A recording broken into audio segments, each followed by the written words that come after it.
Hello everyone, welcome to Aram TNPC Academy. Myself G. Karthikeyan, Honorary Lecturer for Indian Economy. Today we are going to discuss about chapter-wise syllabus for combined examinations. What are all the topics comes under the subject? How to prepare the examinations going to be discussed. First, the nature of Indian economy. இந்திய பொருளாதாரத்தின் சிறப்பியல்புகள் அதை பத்தி கேட்பாங்க. The nature of economy அப்படிங்கும்போது what are all the nature? Indian economy is considered as the mixed economy, meaning coexistence of both public and private enterprises. That means all the economic activities are performed by public as well as private enterprises. Then what are all the sectors which majorly contributes to the growth of the economy? அதை பத்தி பார்க்கணும். செக்டார்ஸ்னு சொல்லும் போது the Indian economy has classified 3 sectors: primary sectors, secondary sectors and services or tertiary sectors. முதல் நிலை உற்பத்தியாளர்கள், இரண்டாம் நிலை உற்பத்தியாளர்கள் அல்லது சேவை உற்பத்தியாளர்கள்னு சொல்றோம். அதனுடைய பங்களிப்பு, how they are contributed to the economy, அதை பத்தி படிக்கணும். primary sectors ன்னு சொல்லும் போது example agriculture and allied activities, mining, forestry, fisheries, இதெல்லாமே comes under the primary sectors கீழே வந்துருது. அவங்களுடைய contribution to the GDP nearly 14% தான் இருக்கு. Then manufacturing sector தான் நம்ம என்னன்னு சொல்றோம், secondary sectors னு சொல்றோம். அவங்களுடைய contribution nearly 35%. Then service sector, manufacturing sectorsனா industries and all types of industries comes under the manufacturing. Then service sector, IT and IT enabled services, banking, insurance, telecommunications, tourism, இதெல்லாம் comes under the service sector. சேவை துறைகள் அவங்க தான் major பங்களிப்பு செய்யறாங்க, nearly 50%. So அதனுடைய contribution, அதை பத்தி செக்டார் வைஸ் கான்ட்ரிபியூஷன் அதை பார்க்கணும், அதை பத்தி படிக்க வேண்டியது கம்பல்ஷன் ஆயிடும். Then next வந்து பாத்தீங்கன்னா 5-year plans. 5-year plan models னு சிலபஸ்ல கொடுத்திருக்காங்க. 5 ஆண்டு திட்டங்கள். 5 ஆண்டு திட்டங்கள்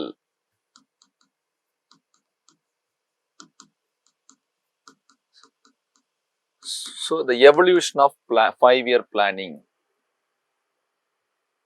5 ஆண்டு திட்டங்கள் எவ்வாறு இந்தியாவில் தோற்றமடைந்தது? முதலில் திட்டமிடும் பொருளாதாரம். One of the feature of Indian economy is a planned economy. அப்ப 5 ஆண்டு திட்டங்களுடைய தோற்றம், இதுவரைக்கும் எத்தனை 5 ஆண்டு திட்டங்கள் நடைமுறைப்படுத்தப்பட்டுள்ளது, அப்புறம் இப்ப பிளானிங் எக்கனாமி இருக்கா, பிளான்ட் எக்கனாமி இருக்கா அப்படிங்கிறத, when the planned economy was abolished, the planning commission, when the planning commission was abolished, இது எல்லாத்த பத்தியும் டிஸ்கஸ் பண்றது 5-year plan models. Before independence நம்ம வந்து பாத்தீங்கன்னா there was no planning commission. 1950ல தான் பிளானிங் கமிஷன் முதல்ல ஏற்படுத்தினாங்க. அதுல இருந்து கிட்டத்தட்ட so far 12 5-year plans adopted. In 2014 the planning commission was abolished. In place of planning commission now Niti Aayog was constituted. Why the planning commission was abolished அப்படிங்கிறத பத்தியும் படிக்கணும். So 5-year plans, அதனுடைய significance, இது எல்லாமே நம்ம chapter wise அதை ஃபுல்லாக தரோவா படிக்க வேண்டியது கம்பல்ஷன் இருக்கு. அதனுடைய அசஸ்மெண்ட்ஸ், பிளானிங் கமிஷனுடைய அசஸ்மெண்ட்ஸ், எந்தெந்த 5-year plans எதற்கு importance. First, for example, first 5-year plan given more importance to the agriculture and its allied activities. முதல் 5 ஆண்டு திட்டங்கள் விவசாயம் மற்றும் விவசாயம் சார்ந்த தொழில்களுக்கு முன்னுரிமை கொடுத்தாங்க. இரண்டாவது 5-year plan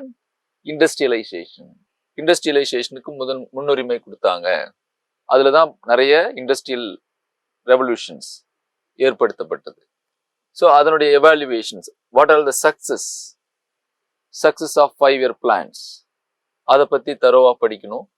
தென் பிளானிங் கமிஷன், திட்டக்குழு 1950ல ஏற்படுத்தப்பட்டுச்சுன்னு சொன்னோம். By cabinet resolution, executive resolution. முக்கியமான முடிவுகள் எல்லாமே திட்டமிடும் பொருளாதாரம் அனைத்தும் திட்டக்குழுவினால் ஏற்படுத்தப்பட்டது. which prepares the draft 5-year plan. What is the role of 5-year plan அப்படின்னு பார்த்தீங்கன்னா, which prepare the draft 5-year plan. 5 ஆண்டு திட்டங்களை, வரைவு 5 ஆண்டு திட்டங்களை வரைவு செஞ்சாங்க. அதை தான் நேஷனல் டெவலப்மெண்டல் கவுன்சில் அப்ரூவ் பண்ணி, பார்லிமெண்ட் அப்ரூவ் பண்ணி 5-year பிளான் ஆக நடைமுறைக்கு வந்துச்சு. 5-year plans நடைமுறைக்கு வந்து, what are all the goals to be achieved, sector wise, ministry wise, socio and economic objectives எல்லாமே அந்த 5 ஆண்டு திட்டங்கள்ல வரையறை பண்ணப்பட்டிருந்தது. ஏன் அப்படி இருந்த பிளானிங் கமிஷன் அபாலிஷ் பண்ணாங்க? சிறப்பாக செயல்பட்டு இருந்த planning commission, why it has been abolished, what are all the criticism against planning commission அப்படின்னு பார்த்தீங்கன்னா, planning commission in India created as a centralized planning commission. That means there were no representation from the state as well as the union territories. 5 திட்டக்குழுவில் மாநிலங்கள் மற்றும் உள்ளாட்சி அமைப்புகளுடைய பிரதிநிதிகள் யாரும் இடம் பெறல. Centralised பாடினா மத்திய அரசினுடைய பிரதிநிதிகள் மட்டுமே இருந்தாங்க. அதனால all the plans drafted based on top down approach. மாநிலங்களுக்கு, உள்ளாட்சி அமைப்புகளுக்கு என்ன தேவை இருக்குன்னு தெரியாம சென்ட்ரலைஸ்டு பிளானிங், மத்திய அரசால் ஏற்படுத்தப்படுகின்ற திட்டமாக இருந்தது, பிரதிநிதித்துவம் இடம்பெறாம. அந்த கிரிட்டிசிசத்தை களையிறதுக்கு தான் 2014ல the NITI Aayog was constituted. இதனுடைய சேர்மன், நித்தி ஆயோகனுடைய சேர்மனும் பிரைம் மினிஸ்டர் தான். But what is the composition of NITI Aayog அப்படின்னு பார்த்தீங்கன்னா, prime minister acting as the chairperson and deputy chairpersons and members வந்து பார்த்தீங்கன்னா, all the chief ministers of the states are included into members of the NITI Aayog. மாநிலத்தினுடைய முதலமைச்சர்கள் அனைவரும் நித்தி ஆயோகனுடைய உறுப்பினர்களாக சேர்க்கப்பட்டனர். Union பிரதேசத்தினுடைய administrators, governors உறுப்பினர்களாக சேர்க்கப்பட்டனர். அது மட்டும் இல்லாம the scholars from the leading research institutions, முன்னாடி பிளானிங் கமிஷன்ல அந்த மாதிரி இல்லை. ஆனா இப்ப வந்து ஸ்காலர்ஸ், வல்லுநர்கள், அறிவியல் வல்லுநர்கள், முன்னணி பல்கலைக்கழகங்களுடைய வல்லுநர்கள் இதுல சேர்க்கப்பட்டாங்க. இதன் மூலம் திட்டமிடுதல், planning become more inclusive from the states as well as the sector wise. பல்வேறு துறைகளை உள்ளடக்கியதாகவும், பல மாநிலங்களினுடைய தேவைகள், needs of the states also now included in the process of the planning. அப்ப இந்தியா வந்து இப்ப now திட்டமிடும் பொருளாதாரத்தை பின்பற்றலையாங்க sir. Now also not following the 5-year plans, but instead of 5-year plan, NITI Aayog proposes the prospective planning. Prospective planning na நீண்ட கால திட்டங்கள். For example, 15 to 20 years plan aims or goals for the economic development. Say for example 2030, 2040. அப்ப நீண்ட கால இலக்குகளை முன்னுரிமையாக வைத்துக்கொண்டு இப்பொழுது செயல்படுத்தப்படுகிறது. Annual plans based on the prospective goals, நீண்ட கால இலக்குகளை வைத்துக்கொண்டு the annual plans are prepared. ஆண்டு இலக்குகள் நிர்ணயிக்கப்படுகிறது. Unlike the 5-year plan, the changes in the plan target had very difficulties. 5 ஆண்டு திட்டங்கள் ஒரு முறை வரையறுக்கப்பட்டு ஏற்றுக்கொள்ளப்பட்டால் அதில் மாற்றங்களை ஏற்படுத்துவது என்பது மிக கடினம், ஏற்படுத்த முடியாது. அது one of the drawbacks in the erstwhile earlier 5-year plans. But ஆனா இந்த prospective planningல what are the advantage? The annual targets, annual policies can be made based on the current economic situation. தற்போது இருக்கிற பொருளாதார சூழ்நிலையை கருத்தில் கொண்டு திட்டமிடுதலை மாற்றிக் கொள்ள முடியும். அது இப்போது இருக்கிற ஒரு flexibility of NITI Aayog. So அதை பத்தி தெளிவா பார்க்கணும். Compositions, functions, what are all the comparison between earlier planning, nowadays how the planning has been formulated. இது எல்லாத்தையும் பற்றி படிக்கிறதுக்கு நித்தி ஆயோக் ரொம்ப முக்கியமா இருக்கு. Then the next unit mentioned in the syllabus is fiscal policy. Fiscal policy means நிதி கொள்கை. Fiscal policy. Fiscal policy. இந்தியாவில் who prepares the fiscal policy? Ministry of Finance. That means Department of Economic Affairs under the Ministry of Finance, which prepares the annual financial statement. That means budget. இப்போ பட்ஜெட்ல தான் நம்ம budget என்னன்னு சொல்றோம்? It is a statement of estimation of receipts and expenditure. உத்தேச வருவாய் மற்றும் உத்தேச செலவினம். வருகின்ற நிதியாண்டிற்கான உத்தேச வருவாய் மற்றும் செலவினம். வருவாய், that is taxes. கவர்மெண்ட்டுக்கு வருவாய் எப்படி வருது? There is a revenue receipts and capital receipts. நிதி வருவாய், மூலதன வருவாய், இல்லையா? நிதி வருவாய், மூலதன வருவாய். இப்போ பட்ஜெட்னு சொன்னோம்னா it is a estimation of receipts and expenditure. உத்தேச வருவாய் வருகின்ற நிதியாண்டிற்கு. நிதியாண்டுனா நம்ம என்னன்னு சொல்றோம் இந்தியாவில்? What is the period for fiscal policy? Financial year April 1st இருந்து மார்ச் 31st. அப்ப it is estimation of receipts and expenditure. இந்த ரிசிப்ட்ஸ் வருவாய் மற்றும் செலவினம், அதை பத்தி அறிக்கை தான் நிதிநிலை அறிக்கைன்னு சொல்றோம். உத்தேச வருவாய், உத்தேச செலவினம் வருகின்ற நிதியாண்டிற்கு. இப்போ வருவாய்னா என்ன மாதிரியான வருவாய்? ரெவென்யூ ரிசிப்ட்ஸ், நிதி வருவாய், மூலதன வருவாய், கேபிட்டல் ரிசிப்ட்ஸ். இந்த நிதி வருவாயிலே there is a tax revenue, அது நான் டாக்ஸ் ரெவென்யூ. வரிகள் வருவாய், வரிகள் அல்லாத வருவாய். டாக்ஸ் ரெவென்யூலே நம்ம திரும்ப எகைன் கிளாசிஃபை பண்றோம். டைரக்ட் டாக்ஸ், தென் இன்டைரக்ட் டாக்ஸ். நிதி வருவாய், ரெவென்யூ ரிசிப்ட்ஸ் அப்படின்னா நம்ம என்ன டெஃபினேஷன் சொல்றோம்? the government no need to pay again to the payee or contributor, that is called revenue receipts. யாரிடமிருந்து இந்த வருவாய் பெறுகிறாங்களோ அவர்களுக்கு திரும்ப செலுத்த தேவையில்லாத வருவாய், அதுதான் நம்ம நிதி வருவாய்ன்னு சொல்றோம். One way transaction. கவர்மெண்ட்டை யார்ட்டிருந்து வாங்குறோமோ அவங்களுக்கு திரும்ப தர தேவையில்லை கவர்மெண்ட். உதாரணம் நமக்கு டாக்ஸ் ரெவென்யூ. டைரக்ட் டாக்ஸ், நேரடி வரிகள், மறைமுக வரிகள். நேரடி டாக்ஸ்னா மக்கள் நேரடியாக அரசிற்கு செலுத்துதல். லைக் எக்ஸாம்பிள் என்னது? இன்கம் டாக்ஸ், வருமானத்தின் மீது விதிக்கப்படுவது. Tax on income of the individual. Corporate tax, tax on income of the profit of the company.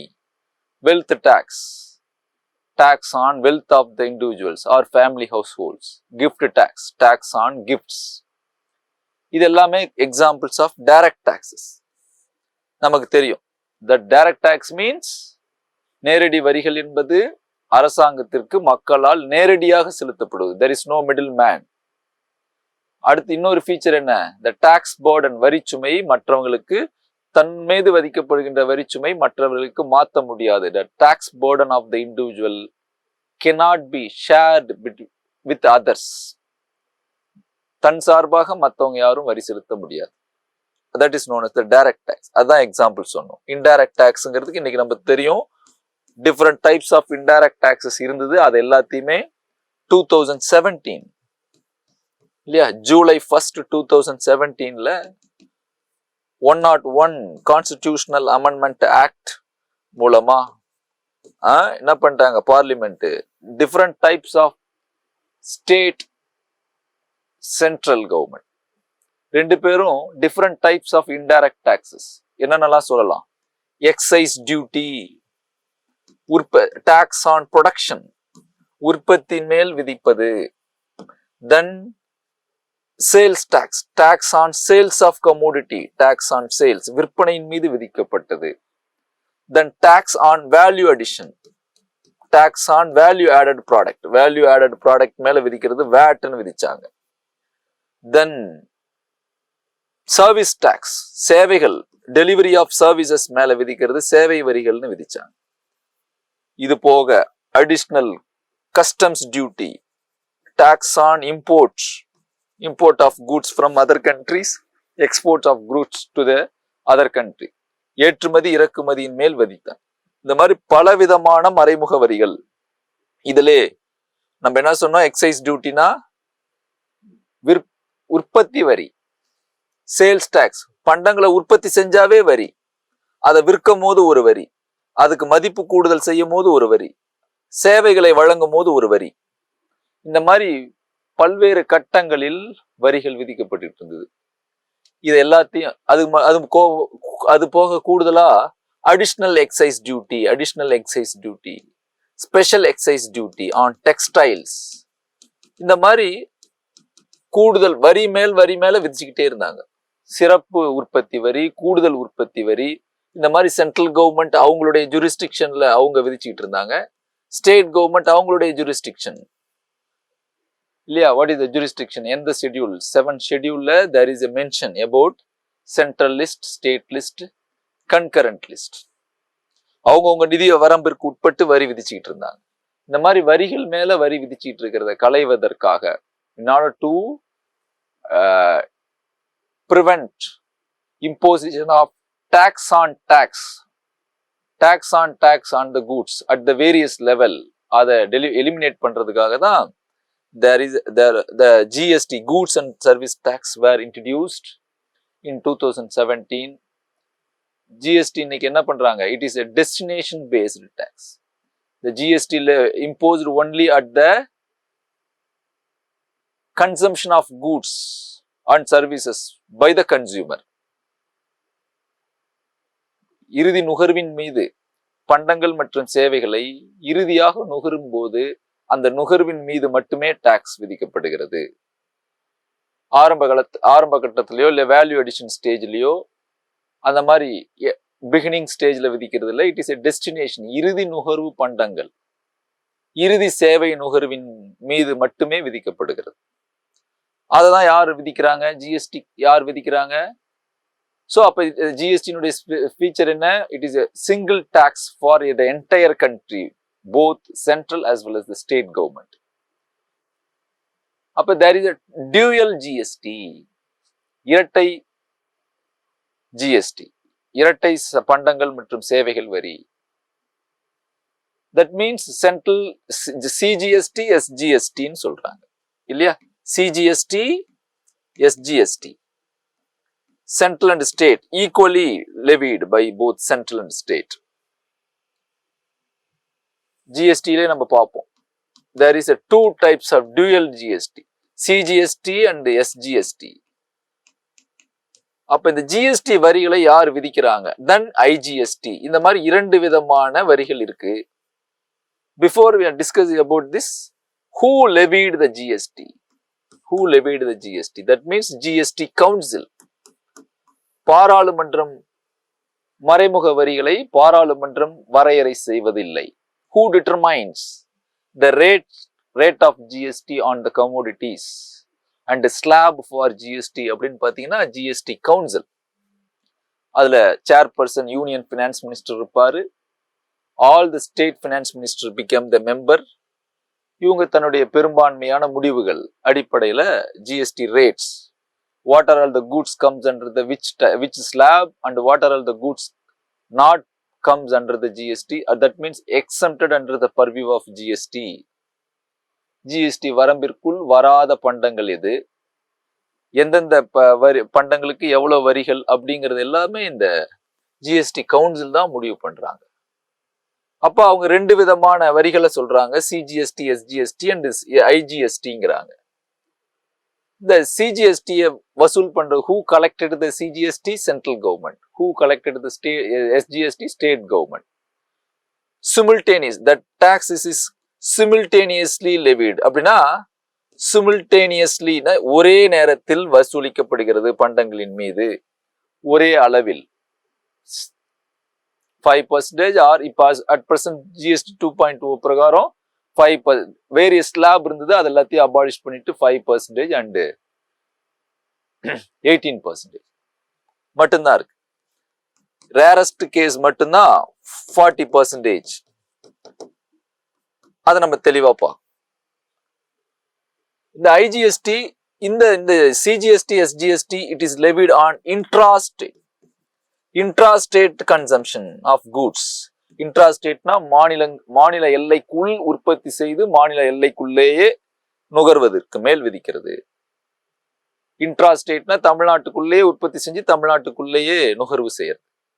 அதுக்கு மேல விதிக்கிறது தான் CGST, SG. இது யாரு? Equally divided between central and state governments. மத்திய அரசாங்கமும் மாநில அரசாங்கமும் சமமாக பகிர்ந்து கொள்ளும் this portion. திஸ் போர்ஷன் என்ன அப்படின்னு பாத்தீங்கன்னா ஐஜிஎஸ்டி, இன்டகிரேட்டட் ஒருங்கிணைந்த சரக்கு மற்றும் சேவைகள் வரி.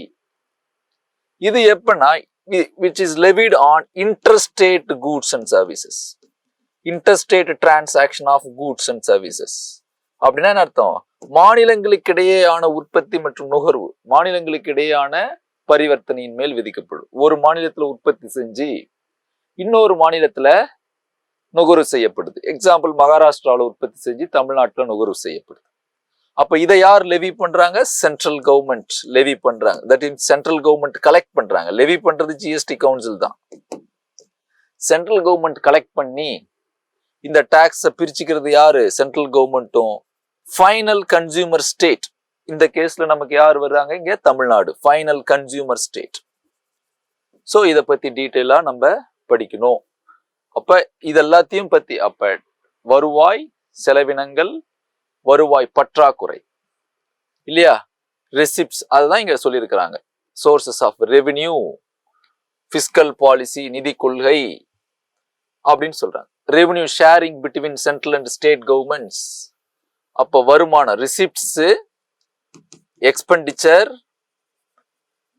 வருமானத்தை விட செலவு அதிகமா இருந்தா அதுக்கு பேர் நம்ம என்ன சொல்லுவோம்? டெபிசிட். டெபிசிட் பற்றாக்குறை. பற்றாக்குறை ஏற்பட்டுச்சுன்னா நம்ம என்ன பண்ணி ஆகணும்? கடன் வாங்கி ஆகணும். பாரோயிங். பற்றாக்குறையிலே different types of borrowing. Revenue பத்தலைன்னா ரெவென்யூ டெபிசிட், ஒட்டுமொத்தமா பத்தல பிஸ்கல் டெபிசிட், பிரைமரி டெபிசிட், வருவாய் பற்றாக்குறை, நிதி பற்றாக்குறை, அன்றாட செலவினங்களுக்கு வருவாய் பற்றாக்குறை, ஒட்டுமொத்தமா பட்ஜெட்ல பற்றாக்குறை ஏற்பட்டிருக்கு, கேபிட்டல் எக்ஸ்பெண்டிச்சர், ரெவென்யூ எக்ஸ்பெண்டிச்சரும் சேர்த்து. அப்ப ரெவென்யூ டெபிசிட், பிரைமரி டெபிசிட், வட்டி அதிகமாகிட்டே போகுது. கடன் வாங்கினதுக்கு வட்டி அதிகமாயிட்டே போகுது. கடன் பழைய வருடங்கள்ல கடன் வாங்கினதுக்கு வட்டி அதிகமாக போயிட்டே இருக்கு. அப்ப இந்த பிரைமரி டெபிசிட்ங்கிறது எதை குறிக்குது? எவ்வளவு வட்டி செலுத்துறோங்கிறத குறிப்புது. What is the formula for primary deficit? Fiscal deficit minus interest payment. கடந்த காலங்களில் வாங்கின கடனுக்கு வட்டி மட்டும் எவ்வளவு செலுத்துறோம் அதை கண்டுபிடிக்கிறது. அப்ப டிஃப்ரெண்ட் டைப்ஸ் ஆஃப் டெபிசிட்டை பத்தி படிக்கணும். பாரோயிங், கடன் வாங்குறாங்க. அந்த பற்றாக்குறையை சமாளிக்கிறதுக்கு அரசாங்கம் என்ன பண்றாங்க? கடன் வாங்குறாங்க. எங்கெங்க கடன் வாங்குறாங்க? Both internal as well as the external.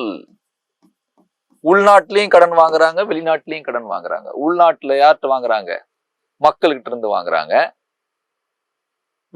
அப்புறம் ஆர்பிஐ இருந்து வாங்குறாங்க, வணிக வங்கிகள்ட்ட இருந்து வாங்குறாங்க. Different mechanism. பீப்புள்ட்ட இருந்து வாங்குறாங்க, மார்க்கெட் லோன்ஸ் சொல்லி பீப்புள்ட்ட இருந்து கடன் பத்திரங்களை வெளியிட்டு கடன் வாங்குறாங்க. ஆர்பிஐ கிட்ட கடன் பத்திரங்களை வெளியிட்டு, ட்ரெஷரி பில்ஸ், கருவூல பத்திரங்களை வெளியிட்டு ஆர்பிஐ இருந்தும் வணிக வங்கிகள், கமர்ஷியல் பேங்க்ஸ் இருந்து கடன் வாங்குறாங்க. சிறு சேமிப்பு, மக்கள் சேர்த்து வச்சிருக்கிற சிறு சேமிப்பு தொகைகள். சிறு சேமிப்புனா என்னது? போஸ்ட் ஆபீஸ்ல போட்டு வைக்கிறோம், ரெக்கரிங் டெபாசிட். எம்ப்ளாயிஸ் இருந்து பிடிக்கிறாங்க, எம்ப்ளாயிட்டு இருந்து எம்ப்ளாயர் ப்ராவிடென்ட் ஃபண்ட், வருங்கால வைப்பு நிதி பிடிக்கிறாங்க. அப்ப அந்த சிறு சேமிப்புக்கு எதிராக கடன் வாங்குறாங்க. இதெல்லாம் these are all called internal borrowing. உள்நாட்டிற்குள் கடன் பெறுதல், பற்றாக்குறையை சமாளிக்கிறது. வெளிநாட்டுல கடன் வாங்குறாங்க யாருக்கிட்ட இருந்து? ஒரு குறிப்பிட்ட நாட்டுக்கிட்ட இருந்தோ. that is called external borrowing means. ஒரு குறிப்பிட்ட நாட்டிடம் இருந்து, that is called bilateral loan. இப்ப தமிழ்நாட்டுக்காரரு ஜப்பான்கிட்ட வாங்குறாரு, ஜப்பான் இன்டர்நேஷனல் கோஆபரேட்டிவ் ஏஜென்சி. தமிழ்நாட்டு அரசு ஜப்பான் இருந்து நிறைய கடன் வாங்குறாங்க. தட் இஸ் ஒரு குறிப்பிட்ட நாடு அல்லது நாட்டினுடைய நிதி நிறுவனம். The loan a country is borrowing from the particular country or its financial institution, that is known as the bilateral loan. இரு நாட்டு கடன்கள், இரு நாடுகளுக்கு இடையேயான கடன் பரிவர்த்தனை. எக்ஸ்டர்னல் லோன், மல்டிலேட்டரல், அது இன்னொரு டைப். என்னது? Multilateral loan. மல்டிலேட்டரல் லோன்னா loan government of India borrowing loan from multilateral financial institutions. Multilateral financial institution na enna artham? Pala nadugalai, the institution which is having the many countries as its member. Pala nadugalai உறுப்பினர்களாக கொண்ட சர்வதேச நிதி அமைப்புகள் யாரு? World bank, IMF. இந்த நாடுகளிடமிருந்து நிதி பெறுதல், கடன் பெறுதல். அப்ப அதை பத்தி படிக்கணும் தெளிவா இல்லையா? தென் அதுதான் சொல்லிருக்கு. இது எல்லாமே உள்ளடக்கியது தான் இது பிஸ்கல் பாலிசி. இதை எல்லாத்த பத்தியும் முடிவெடுக்கிறவர் தான் யாரு? Finance minister. ஸோ இதெல்லாம் பிஸ்கல் பாலிசியில வந்துடும். இதை பத்தி படிக்கணும். அப்புறம் பிஸ்கல் பாலிசியில major portion finance commission recommend பண்றாங்க சென்ட்ரல் கவர்மெண்ட் ஸ்டேட் கவர்மெண்ட்டுக்கு எப்படி நிதி பங்கீடு. Net proceeds of taxes means total tax collection amount minus amount for expenses of collection. That means total tax amount minus expense for collection of tax amount. ஒட்டுமொத்த வருவாய், வரி வருவாய், அதில் வரி வசூல் செய்வதற்கான செலவினம் போக இருக்கிற நிகர வருவாய். இதை எப்படி மத்திய அரசாங்கமும் மாநில அரசாங்கமும் பிரிச்சுக்கணும் அப்படின்னு ரெக்கமெண்ட் பண்றவர் யாரு? Finance commission. President once in 5 year constitute பண்றாரு. அவங்க தன்னுடைய ரெக்கமெண்டேஷனை யூனியன் கவர்மெண்ட் கிட்ட கொடுக்குறாங்க. பிரசிடென்ட் கிட்ட சப்மிட் பண்ணுவார். பிரசிடென்ட் பார்லிமெண்ட்ல தாக்கல் பண்றாரு. அதை ஏத்துக்கிறாங்க. ஏற்ற உடனே அந்த எவ்வளோ ரெவன்யூ ஷேரிங் பிட்வீன் சென்ட்ரல், எந்தெந்த டாக்ஸ்லாம் சென்ட்ரல் கவர்மெண்ட் பிரித்து கொடுக்கும், எதெல்லாம் பிரித்து கொடுக்காது, எவ்வளோ பிரித்து கொடுக்கணும். இப்போ for example 60% central government, 40% state government. அந்த மாதிரியான பங்கீடுகளை யார் ரெக்கமெண்ட் பண்ணுவாங்க? Finance commission.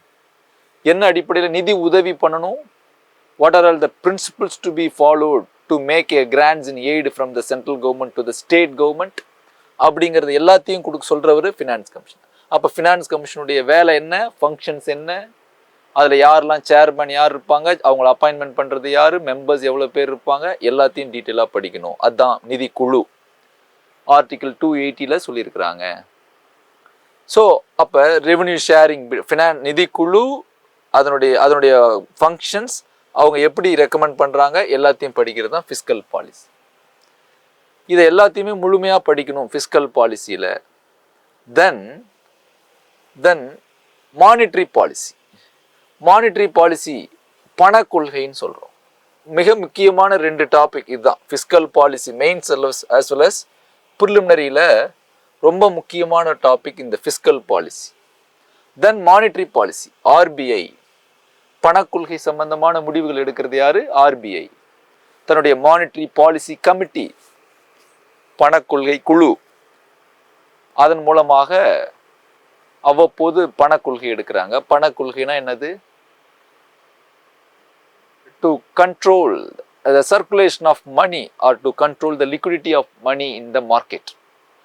சந்தையில் இருக்கின்ற பணப்புழக்கத்தை கட்டுப்படுத்துவது. ஏன் பணப்புழக்கத்தை கட்டுப்படுத்தணும்? அதிகப்படியான பணம் இருந்ததுன்னா too much of money lead to increase of demand. தேவையை அதிகரிக்க செய்யும். பண்டங்களுக்கு தேவை அதிகரிச்சுக்கிட்டே போச்சுன்னா அதனுடைய விலை அதிகரிச்சுக்கிட்டே போகும். அப்போ தொடர்ந்து ஒரு பண்டத்திற்கு விலை அதிகரிச்சுக்கிட்டே போகுதுன்னா அதுக்கு பேரு பணவீக்கம், இன்ஃப்ளேஷன். அப்போ இன்ஃப்ளேஷன் ரொம்ப அதிகமாயிட்டே போச்சுன்னா the value of purchasing power of the currency will depreciate. பணத்தினுடைய வாங்கும் திறன் குறையும். 100 ரூபாய்க்கு வாங்கின பண்டத்தினுடைய அளவை விட குறையும். அப்போ பணத்தினுடைய மதிப்பு குறைய ஆரம்பித்து விடும். இதனால நிறைய ஏற்றத்தாழ்வுகள், இன்இக்வாலிட்டி இன் த எக்கனாமி. ஒருவரிடம் இருக்கின்ற வாங்கும் திறன், there is a shift in the purchasing power from one people to another. It creates the inequality in the economy. அதை தடுக்கிறதுக்காக அவ்வப்போது தன்னுக்கிட்ட இருக்கிற அதிகாரத்தின் மூலமாக வட்டி விகிதங்களை நிர்ணயம் செய்யறதுனால ரேட் ஃபார் கடனுக்கான வட்டி, that is controller of credit, கடன் வழங்குதலை கட்டுப்படுத்தி சந்தையில் பணப்புழக்கத்தை கட்டுப்படுத்துறாங்க. அதை எல்லாத்தையும் தெளிவாக படிக்கணும் மானிட்டரி பாலிசியில். Then structure of the economy, அதை விரிவாக படிக்கணும். மானிட்டரி பாலிசி ஃபிஸ்கல் பாலிசிக்கு equally important. Monetary policy RBI எப்படிலாம் bank rate, repo rate, reverse repo rate, எந்தெந்த மெக்கானிசத்தை அடாப்ட் பண்ணி பணப்புழக்கத்தை கட்டுப்படுத்துறாங்க, வங்கிகள் கடன் வழங்கும் அளவினை கட்டுப்படுத்து, the quantity of credit, how it controls the quantity of credit as well as the quality of credit given by the commercial banks to the consumers. மக்களுக்கு வணிக வங்கிகளால் கொடுக்கப்படும் கடனுடைய அளவு மற்றும் அதனுடைய தன்மையை கட்டுக்குள் வைப்பதன் மூலம் பணப்புழக்கத்தை கட்டுப்படுத்தி பணவீக்கத்தை கட்டுப்படுத்துவது ஆர்பிஐனுடைய முதன்மையான கடமை. அதை எப்படி என்னென்ன வகையில் செய்கிறாங்க அதை பற்றி டீட்டெயில்டாக பார்க்கணும். Structure of economy, primary secondary service sectors, அதனுடைய கான்ட்ரிபியூஷன்ஸ் என்ன அப்படிங்கிறத படிக்கணும். எம்ப்ளாய்மெண்ட் ஜெனரேஷன், வேலை வாய்ப்புகள், டைப் பாவர்ட்டி அண்ட் அன்எம்ப்ளாய்மெண்ட். இங்கே இருக்குது பார்த்தீங்களா பாப்புலேஷன், அதில் வந்து பார்த்தீங்கன்னா பாப்புலேஷன், ஹியூமன் டெவலப்மெண்ட் இண்டெக்ஸ், மனிதவள மேம்பாட்டு குறியீடு, பாவர்ட்டி வறுமை, வறுமையை பற்றி படிக்கணும். டைப்ஸ் ஆஃப் பாவர்ட்டி, வறுமையினுடைய வகைகள் பற்றி படிக்கணும். வறுமை குறியீடுகள், மல்டி டைமென்ஷனல் பாவர்ட்டி இண்டெக்ஸ், பல பரிமாண வறுமை குறியீடு, அதில் என்னென்ன பேராமீட்டர்ஸ்லாம் எடுத்துக்கிறாங்க கால்குலேட் பண்ணுறதுக்கு, இந்தியாவுடைய வறுமையினுடைய அளவு என்ன, national multi dimensional poverty index, அதை பற்றி தெளிவாக யார் வெளியிடுறாங்க, அதில் என்னென்ன இண்டிசஸ், என்னென்ன அளவுகோல்கள் பின்பற்றப்படுகிறது, அதெல்லாம் தெளிவாக படிக்கணும். எக்ஸாமில் கேட்டுட்டு இருக்கிறாங்க. சஸ்டைனபிள் டெவலப்மெண்டல் கோல்ஸ், நிலையான நீடித்த வளர்ச்சி இலக்குகள், அதை பற்றி படிக்கணும். டைப்ஸ் ஆஃப் எம்ப்ளாய்மெண்ட், வேலைவாய்ப்பின்மை பற்றி படிக்கணும், அதனால் ஏற்படுகின்ற பாதிப்பு. டைப்ஸ் ஆஃப் அன்எம்ப்ளாய்மெண்ட்ஸ், வேலைவாய்ப்பின்மையினுடைய வகைகள், அதை பற்றி படிக்கணும். அதற்கான திட்டங்கள் என்ன அப்படிங்கிறத பற்றி படிக்கணும். பாப்புலேஷன் பார்க்கும்போது சென்சஸ் கடைசியாக வெளியில் வந்தது 2011 சென்சஸ் தான். இப்போ 2021க்கான சென்சஸ் இப்போ தான் ஆரம்பிச்சிருக்கிறாங்க. சென்சஸ்ன்னு பார்க்கும்போது சென்சஸில் மக்கள் தொகை, population density, sex ratio, literacy rate, life expectancy, state wise district wise text புக்கில் டேபிள் போட்டு கொடுத்துருப்பாங்க, அதை படிக்கணும். தென் அக்ரிகல்ச்சர், வேளாண்மை துறையினுடைய பங்களிப்புகள் என்ன, ஒவ்வொரு பண்டங்களும் எந்த அளவு உற்பத்தி செய்யப்படுகிறது, ப்ரொடக்டிவிட்டி உற்பத்தி திறன் என்ன, பல்வேறு revolutions, green revolution, milk revolution இல்லையா, operation flood with respect to the milk revolution, silver revolution, ஒவ்வொரு புரட்சி அதனுடைய விளைவு, அதனுடைய உற்பத்தி திறன், எந்தெந்த பகுதிகளில் எது ப்ரெடாமினண்ட்டாக விளையுது, அதெல்லாம் பற்றி படிக்கிறது. அக்ரிகல்ச்சர், கிரீன் ரெவல்யூஷனை பற்றி, பசுமை புரட்சியை பற்றி படிக்கிறது, அதனுடைய அட்வான்டேஜஸ் டிஸ்அட்வான்டேஜஸ் எல்லாத்தையும் படிக்கணும். அப்ளிகேஷன் ஆஃப் சயின்ஸ் அண்ட் டெக்னாலஜின்னு தற்கால தொழில்நுட்பங்கள், அக்ரிகல்ச்சருடைய உற்பத்தி திறனை அதிகரிக்கிறதுக்கு what are all the recent technologies used will be used or can be effectively used for productivity, increasing the productivity of the agriculture. Drip irrigation, usage of hybrid seeds, organic introduction, organic farming, இந்த மாதிரி நிறைய topics இருக்குது, அதெல்லாத்தையும் இதில் படிக்கணும். Industries, industrial revolution, தொழிற்புரட்சி, தொழில்துறையினுடைய பல்வேறு தொழில்துறையினுடைய பங்களிப்பு இந்திய பொருளாதாரத்தில், automobile, textile, manufacturing, electrical, electronics, அதெல்லாத்தையும் படிக்கணும். தென் கிராமப்புற திட்டங்கள், அரசால் கிராமப்புற வளர்ச்சிக்காக கொண்டு வரப்படுகின்ற திட்டங்கள், அதெல்லாத்தையும் படிக்கணும். தென் சோஷியல் ப்ராப்ளம்ஸ், என்னது, எஜுகேஷன், கல்வி அறிவு, ஹெல்த், கல்வி, சுகாதாரம் மற்றும் வேலை வாய்ப்பு, தட் அன்எம்ப்ளாய்மெண்ட், பாவர்ட்டி, வறுமை, அதுதான் இப்போ கொஞ்ச நேரத்துக்கு முன்னாடி சொன்னோம், வறுமை. இதெல்லாம் இது எல்லாமே உங்கள் சிலபஸில் இருக்குது. What is the source of material for preparation அப்படின்னா இதை தான் நம்ம ஃபஸ்ட்லேயே சொல்லியிருக்கணும். ஆனால் இதெல்லாம் சொல்லிட்டு நம்ம சொல்கிறோம், என்னது, what is the source. 6th to 10th வரைக்கும் இருக்கிற சோஷியல் சயின்ஸ் புக்கை படிக்கணும், ஸ்டேட் போர்டு புக்கு. தென் 11th 12th Indian economy book. 11th புக்கில் வந்து பார்த்தீங்கன்னா சாப்டர் 9, 10, 11 இதை படித்தாவே போதுமானதாக இருக்கும். இதுதான் இந்த 6th to 10th வரைக்கும் இருக்கிறதுனுடைய கம்பைலேஷன் இங்கே இருக்கும். 12th புக்கில் entire Indian economy chapter, Indian economy 12th standard book, SCRT புக்குன்னு சொல்லுவோம், அதை படிக்கணும். இதை படித்தோம்னாவே more than enough to crack the TNPSC Group 1 examinations. Both this books given the comprehensive knowledge for both preliminary as well as the mains.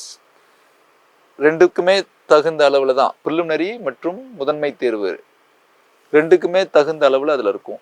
இதில் விடுபட்ட current affairs சம்மந்தமானது மட்டும் நம்ம extra படிக்கிற மாதிரி இருக்கும். So these are all the chapters need to be studied from 6th to 10th social science book as well as standard 11 Indian economy, especially chapter 9, 10, 11 and Standard 12 Indian Economy book from the State Board, SCRT books. So, thank you for watching. Thanks from RM TNPC Academy.